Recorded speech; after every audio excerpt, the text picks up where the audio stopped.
नमस्कार, कमल गवळी रेसिपीमध्ये आपलं स्वागत आहे। आज मी तुम्हाला खरडा हा सांगली जिल्ह्यातला फेमस डिश आहे, ती तुम्हाला बनवून दाखवणार आहे। त्याच्यासाठी हिरवी मिरची लागणार। ती हिरवी मिरची आपण बाजारातून तरी घेऊन येऊ शकतो किंवा शेतातून। मग चला ना, मी तुम्हाला शेतातच घेऊन जाते।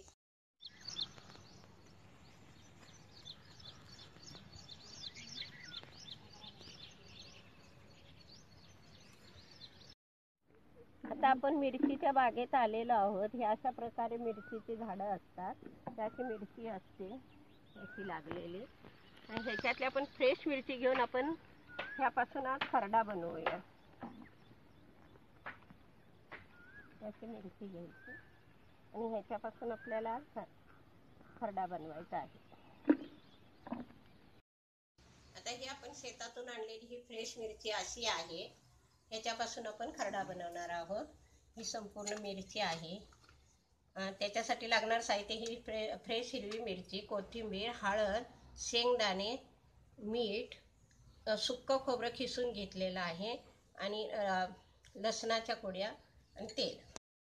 आता हा आपण तवा गॅसवर ठेवलेला आहे। ह्याच्यामध्ये आपण हे शेंगदाणे प्रथम भाजून घेऊया। स्लो गॅसवर चांगले भाजून घ्यायचे हे। आता हे शेंगदाणे चांगले भाजलेले आहेत आपले, हे आपण काढून घेऊया।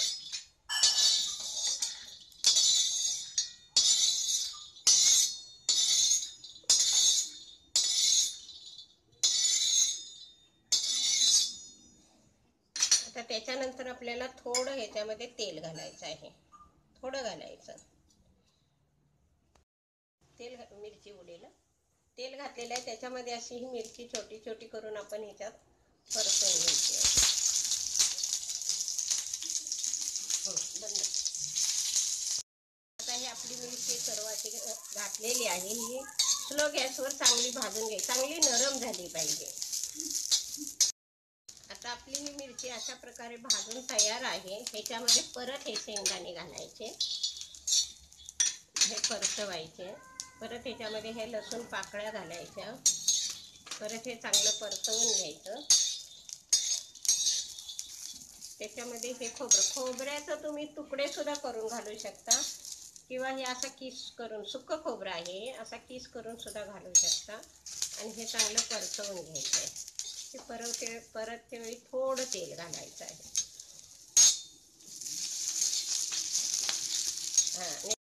आता आपल्याला गॅस बंद करायचा आहे।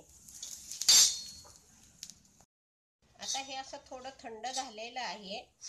हे शक्यतो लोखंडी तव्यात करायचे आणि हे आपण आहे ना असं ह्याच्यामध्येच ठेचून घ्यायचं, असं गरम गरम असताना असं ठेचून घ्यायचं।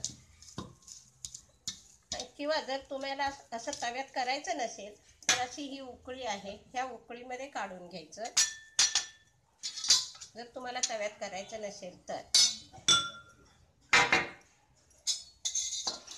असं उकळीत काढून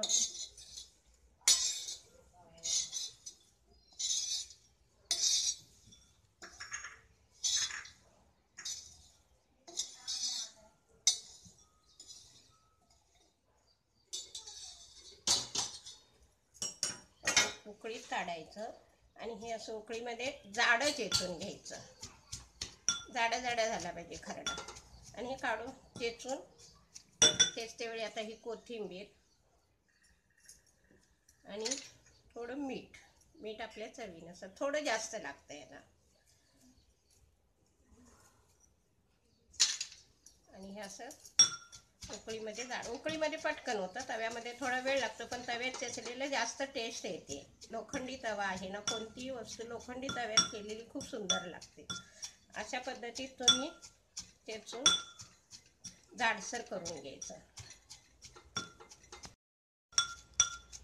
आता हा आपला खरडा ठेचून झालेला आहे, हा आपण बाउलमध्ये काढूया। हा असा आपला खरडा तयार आहे। हा असा जाडसर झाला पाहिजे, चेचल्यामुळे जाडसर होतो। जर तुम्ही मिक्सरला केलात तर हा बारीक होतो। आता हा खरडा आपण ही भाकरी बरोबर हे तूप घालून खायला घ्यायचा, म्हणजे खूपच टेस्टी लागतो। त्याच्याबरोबर हा ठेचलेला कांदा, कापलेला नाही, आपण असा हाताने ठेचून घेतलेला कांदा